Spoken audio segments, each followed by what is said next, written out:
mafam mafam kuni maksa ban su kal hi apai su ban tauri kal kum bam tang hai la ma cham tang thaja ka Assam Rifle gi manung da Zomi flag ZRA gi flag ka photo kamina bai matang da kari kum bam tang ai haija gi na Hindi ron su khara hapcha ge do soi di sora pi ai so su myam karem na bi kanu karem na basin myam lei bani na dona karem na dana bai da mukta han hayoin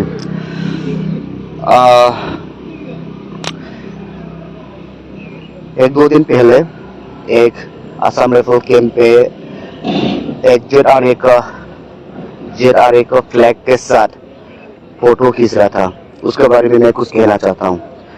और कह रहा कि Assam rifle officer लोग ने कि वो AI का edit करके असम राइफल को बदनाम करने के लिए कोशिश कर रहा है, ऐसे बता रहा था। कि मैं कुछ कहना चाहता हूँ, उसमें AI का हाथ कुछ नहीं है और माइनलेस। उसमें एक जोमी का एक MLA ने कह रहा कि ZRA का वो अंडरग्राउंड का फ्लैग नहीं है, ये जोमी लोग के लिए 2019 में एक फॉर्म किया था कि एक साथ में वर्ल्ड जोमी ऑर्गेनाइजेशन ऐसे कुछ था, उसमें एक ही साथ मिलके वो फ्लैग को जोमी का क्या मतलब उसका फ्लैग है, मतलब उन लोग का क्या बोलते हैं ओरिजिन फ्लैग है ये ZRA का। वो ऐसे कुछ नहीं, ऐसे उसने लेटर हेड में पेश किया जा चुका है। सीधा इन हाइनिंग पोसे है हिंदी से याम हाइबे हाइनिंग बने तो वो हाइबे आता है आई ना खंग बदु ओइद्रमनिना आइना पुंदो इ पोसे तादे आई मेते रोंदा तुम हंदो हाइजगे मदुदा असम राइफल की केम दा मकोई की फोटो कापमिनाबा असम राइफल की मफम दा ZRA की फ्लैग अमगा तौरगा असम राइफल की मोगी सिपोई सिंगना हाइतारे अदुदा फ्लैग का तौरगा कामिनाबा अदु वायरल होलकपदगी असम राइफल ऑफिसर अमदी अमा मैमना मदुदो इन्वेस्टिगेशन तौनबगी रमक्ता याम कन्ना तौरिङै टाइमिंग सिदा सम वीडियो जु थेंगनाजगी असम राइफल कांगुना सीजे ओइथोपे याबा नते सीजे AI गी खुदना सेमबनी अदुना सेमबनी अदाना सेमबनी याना मोय यामना क्लेम तौदना सिगुमसे होय इन्वेस्टिगेशन दि चथरी ना हाइरि मदुदा आइना थमजनी बा पोटना अखोइगी होय मोइनसु येंगिको अदो मोखोइनदि यासननाबगी अदुम लोसनगिबसु याय तंबदि ngamde तौबतुबु मदु AI गी खुद नते हाइबगी एग्जांपल अमतंग पिजगेबा मोइदा बुंगजगिल बाल्टी याना MLA बुंगजगिल बाल्टी हाइबा नत्रो MLA दुना माना केरोदा टू द असम राइफल ना माना नोटिस अमा थायेबा टू द असम राइफल माना नोटिस थालिबा पोसे आई एम तंग येंगजगे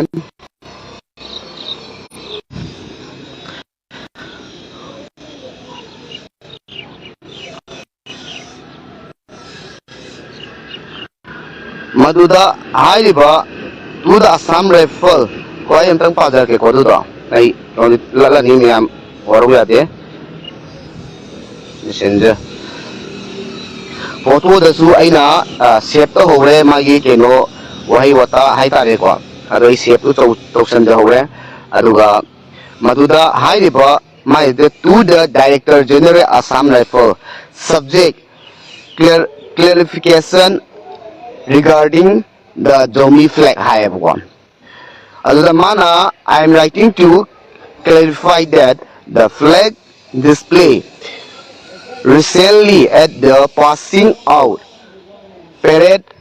pop on May 17, 2025, AR Training Center, Sukovi. The Zomi cultural flag, not an insurgent flag. Man haide ko sida in haining ba pose masamagna maduda last da aduda tokraga man last haiba. I kindly request that you do not man haiba haiba moida this disciplinary action do madudang di lokot piganu na hayeba masina takpadi madugi keno se hoigi hairiba flag namaga Assam Rifle gi game da Lukovi da namiba poto madudo fake na te sine bai haini se maramdi hairiba bungjagin valte na notice habadi to the director general da mana chithi ma thagreba hairiba adu photo namiba adu hoigi underground gi natte maram adu na makhoi da action lokot piganu na mana message chithi ma thaeba so aduna takpadi hairiba bungjagin valte na iriba potuna asengba oidorabani maramdi kano da aduda AI gi khut yaugde amo yaugde habje proof neba aduda Assam Rifle gi kanano khangde amani khangde and any xyz ojesano adu maybe aina soibo ragasu aduda AI na sembani na puthokna bhotnari pose masi yamna akoina kan yaroi habasi madi utkadam sine da aina thamdani pose adaina su haijagre ai post am thagakre post gi matungda amana ai post da JRA gi training center makoina training loraga photo kapagi amma ani subada makoi gi hojiki kyo toraga pre tobagi photo nambagi matang da Assam Rifle gi ke manuda madu ani dugi nakanda haitare adu sem chamana ba kilo da bungjagin baldena thadokpa moigi to the director general Assam Rifle da thaba chithi duga unna hapagani maduna sida AI na sembani fake ni masi Assam Rifle gi mi chathi na ba tawbani khotbani Taraga 650 ha 650 and then pangal sin now sing and then a sing the nawa tribal brother and sister asi hoi kra mit na sing ningai hai tare ang angge kuklian wang madagi leba Southern Nagaland Greater Nagalim the Lebiba tribal brothers sisters kai khumna uchari asi neda ata umarwin na ina haingi si kaisu nate noina nungsina Shiroi Lili da miti macha noi fresh air su hipteba kuikre aduga singlang kumhei su noi kumhei da ngaujaba mi ni lan leirasu adu oirasu noi thokpang yadamni na handakti Shiroi Lili kumhei se harau kumhei tu se haina noi na kowe du le lagaga moi ya coast they are coming to Shiroi Lili, but they are not coming for the testing the suite of the Shiroi Lili festival, how to collaborate, how to cooperate. As just they are showing what they have inside that narrow mind, that dirty mind. Moi to rido, ting tak kaga moi gi arambai Furit unit kay ka yega tuwini ne aduga mete masada ina hainingdi Shiroi Lili din nama panthuibi ogara nama kasubi inthuibi ogara sinthuibi ogara kana mata juko valley ogara Shiroi Lili ogara nama kasubi oktabi na thaba nate ko thui khanga do mana isorna ko isorna Jingmi gi damak upgrade mapalam gi mina kha khananga haina grace ko grace by the grace isorna thabni ikai su khangdane chinnaw sa moi just munna khalo munna yengo nuduga ikai su khangde ima pan thoibi na tha aduda noi meitei macha thingang thunak tei macha singna adu haibigi adugi karma adu noi handak thangni aduga nakan anda kanna athukwa haibra meitei no pana asina चिंगी की against क्या ngangi से इचिन नाउ tribal की Manipuri integrity अदुदा कायरो अदुगा कचिम कराइनबा अदुगा मणिपुर मनुंगदा terrorist natraga naharon kana gi naga gi muthat ke dawni adu da lanmi adu da haye ko adubu khoi noi su khut tik pasunate khong tik pasunate ko khubi tik pasunate moina khalli si kaino ba khangde ba moi moina khalli se the Meitei people they think moina khali se Manipur se khoi ngakta wemni oyo ba noi gi oyo ba 650 600 manung da tampak tu loina noi gi oyo ba ko kaide maha regiment oigera kari regiment oigera gari da Manipur kanglei pak napo mathon da napo ba glass da so lambi u da ngai phau loina napo dakar ta de mawa lu de noi awa nungpok chup ga lan mangam de di kari upai le noi hek dalanga di first ku kilen and next nagalim ne aba khanga do aba mana aduga meite ne kari apaba khangani kai mata khande aba kai amata khande aba kaino matang sana collaborate natraga ama khangni ngai function ama pangtho ga pire su lakani mapan da moi kai tuwi ahandak gisu adum ukhra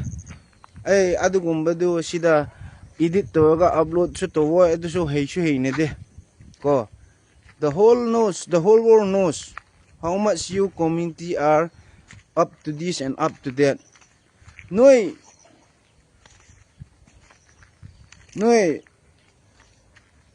na buk Chelsea pik maleba impan tampak valley digi wang masin noi kai mata ude ba kai su ude kari su ude kai mata ude ba noi na kari mata su ude adum na noi hek ude gi hek impan wang ma lan thuk gi noi ngawre kai no tore kai no toru raga noi phajana ngawna re adu ngawnabne noina lam linga sarakta duna mi gi jaga da tangkhun gi jaga siroi festival da noina t-shirt amuba print to ba du uba show up to do tungi noi cheitheng phangna ningai adu so e kya hairoi ato ga do ba mi lei ko tribal madam cha yam lei aduna noi nong ma khangra kani thingang macha thunap te macha in haibdi thunap te thingang macha pukhi da nga yok padu we can catch it anytime haibdu handak kisinlang kum hei du sanu edum khango lango khulo Manipur imana yai pare hayo adu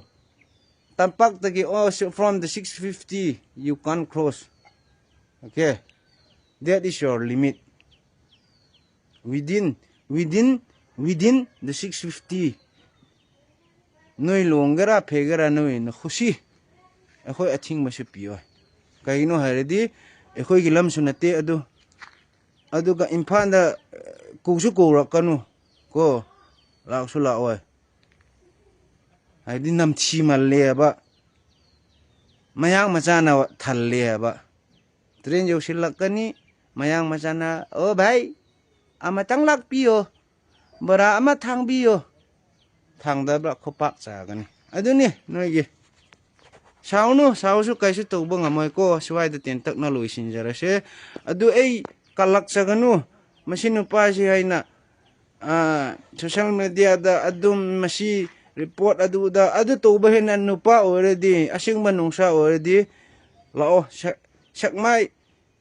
sakmai ni noi hinduk pangam nem na sakmai pha lao sakmai digi bazar bu da thing na se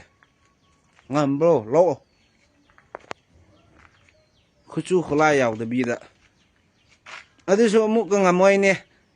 police न थटलगा ले कमाई चंगदोइनो अमुक का लेनी मरम की box नियाबा noise मरम की बॉक्स नियाबा मतम अमदा अखोगी एनी जेन्युइन स्ट्राइक अमा तौरपसी सीजे याम येलमनेबा अदगिदी पब्लिसिटी अमा सप मतमदा 13 एनी पब्लिसिटी इ असे जून 18 लाख जून 18 बोइरो अमा बोइरो को मांगजौना ने पब कनोसे मफम मफम खुदिमक्ता सीजे येलेबा मरमदी कइगिनो हाबि गांदा याओल इसिनाओगी मखोइना पामिबा पांडम ओ नत्रगा कनागुंबा ऑर्गेनाइजेशन अमगी मखोइदा खलिबा पर्सपेक्टिव ऑफ आइडिया माइंड्स या प्रजागी युमथोंग खुदिंग सतलगा पुमेन पाउमे मंगमदेबा नंबर 1 पॉइंट नंबर 2 पॉइंट मखोइना पामिबा मखोइगी वाखंद लेजरिबदु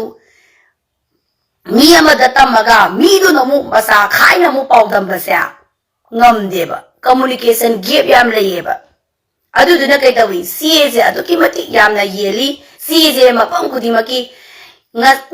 सकलांग खोंसत पोइरो अमा बोइरो का सकलांग खोंसत सिगी निमिसिगी निमिनि उमि वाली है प्रजाद सी येलेबा मतम तोरमिसे अदगी मतम अमदा इपुंग इपावना तोरपा ऑर्गेनाइजेशन अमना कौरंबा बन हौजिती एडवाइजर न लेरमनी एडवाइजरी जु पथारमनी को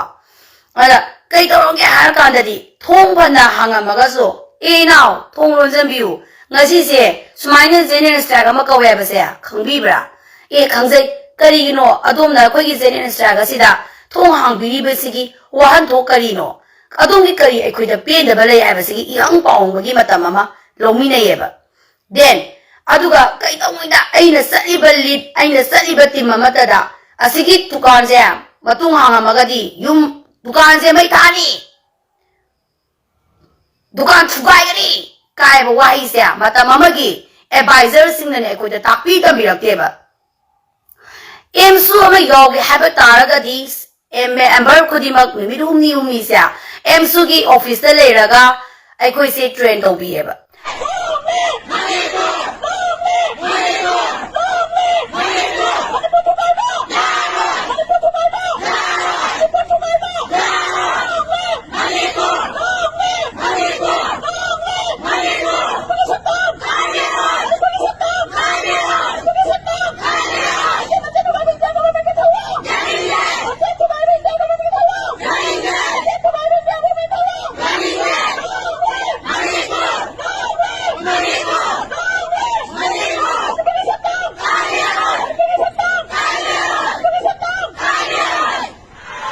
मणिपुर मुथक्का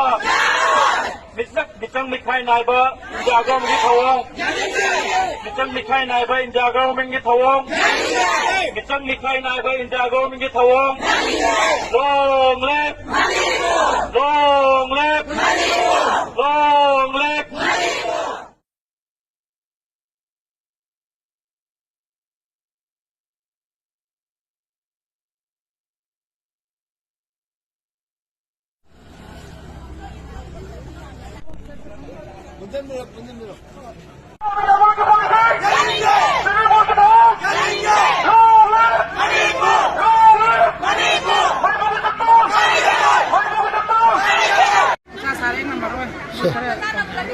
असी पबजी मतंग दा खरा कनो तो गुरो नाय ma'am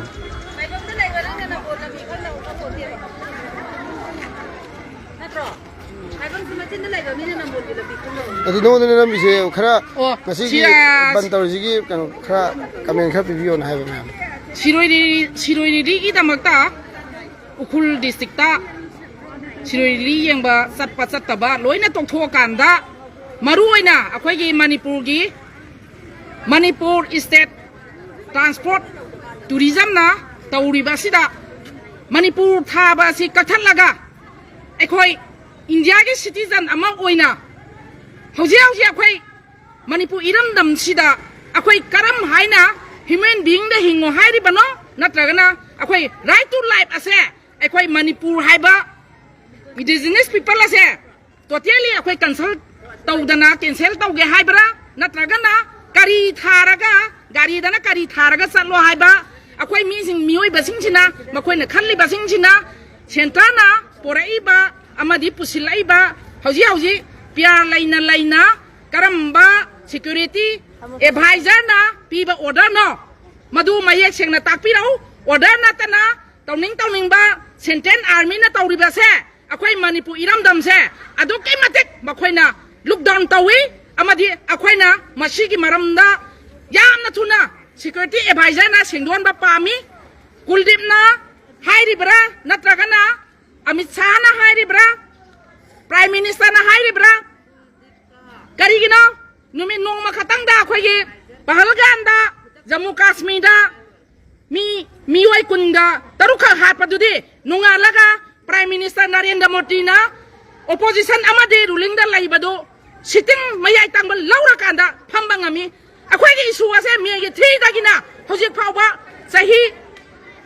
ani chup laba si bawda wa ma chet amata nga ni solution porak pa ngamdaba pikhaba khujin ma mai mu pak pa manipur ase swap taw bangam daba moina akhoi manipur tiningda haibase masi akhoi mayek cheng na ta abani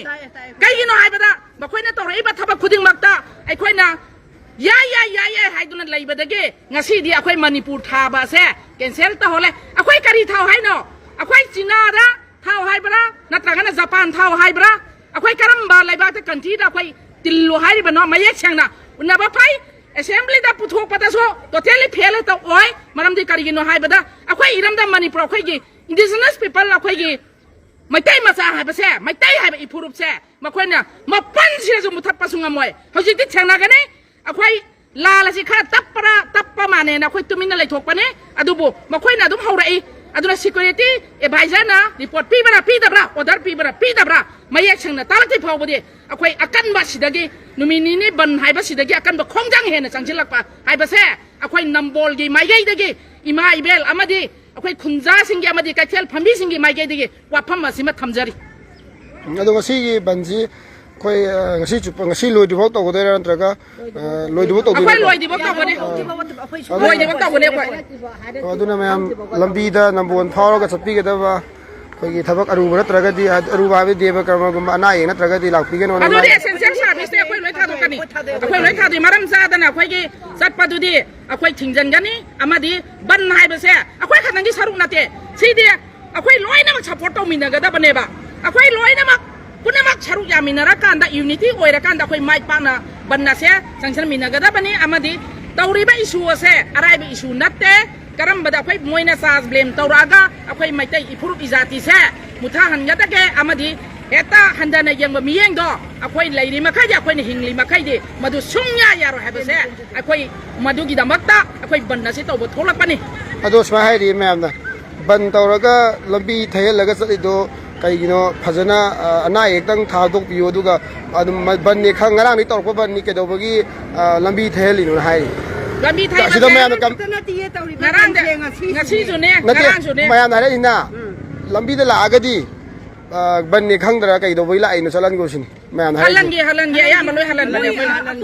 lambi thaido li kai no sini ma'am hai daga roi ba kai hai do ana ye kai kra yaw ba tangai phadabdi dum halan gare dana o ma'am na sida hai pa comment hai poduni ko me ai mai fujana ngarang dagi torok panina mo khangini kadobagi gai la ino sini adudi halan gare adu me halan lu ta mapung pha to biu hai ba ma'am hai salam ba dei taw de ya da bai ne akhoi asai masana khangbra ne yengba ne ba ko khangda bani na akhoi myam thoga halali sini halal sino ma adum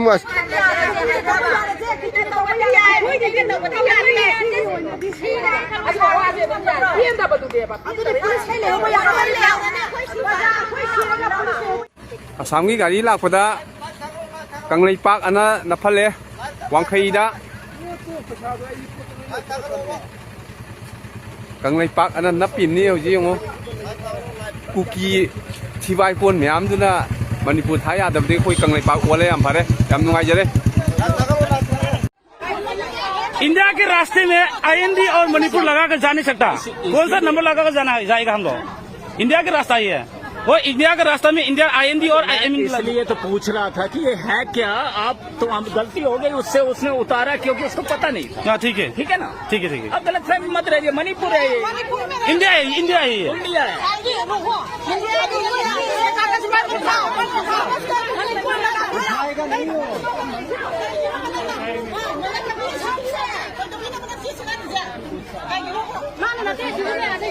मानते मानते मानते माँ सो गए। इस आदमी ने कंगलईपा का poster फाड़ दिया था। ngasi hauzik ma akoi kokomi na pung ni phuni pani tawba banda long thonggongda sajinga punba maya paibi arapati adagi karam punna akoi saisa band kongjabani adubu bawa osi sanayai mana arep ka loinana arep gari yame sidaisa thomjandana si tawrise mayam yengo leibang mayam yengbiyu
यारो मैं city आ रहा हूँ मैं city मैं कोई मान से यार मैं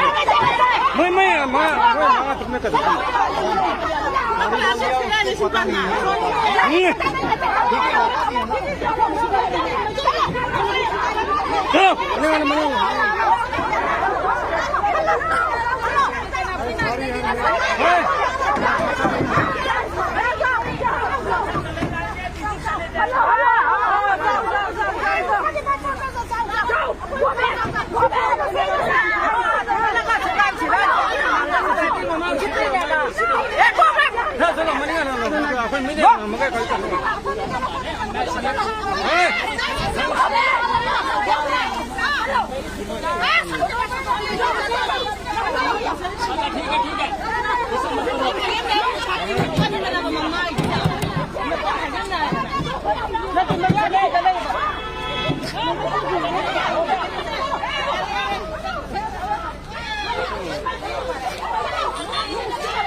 इंडिया के रास्ते में आईएनडी और मणिपुर लगाकर जा नहीं सकता। कौन सा नंबर लगाकर जाना जाएगा हम लोग? इंडिया का रास्ता ही है वो। इंडिया का रास्ता में इंडिया आईएनडी और इसलिए तो पूछ रहा था कि ये है क्या। आप तो गलती हो गई उससे, उसने उतारा क्योंकि उसको पता नहीं। हाँ ठीक है ना, ठीक है ठीक है। अब गलत फहमी मत रहिए। मणिपुर है ये,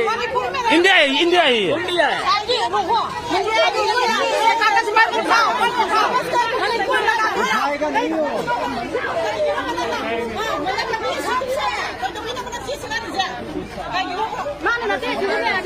मानते मानते मानते माँ सो गए।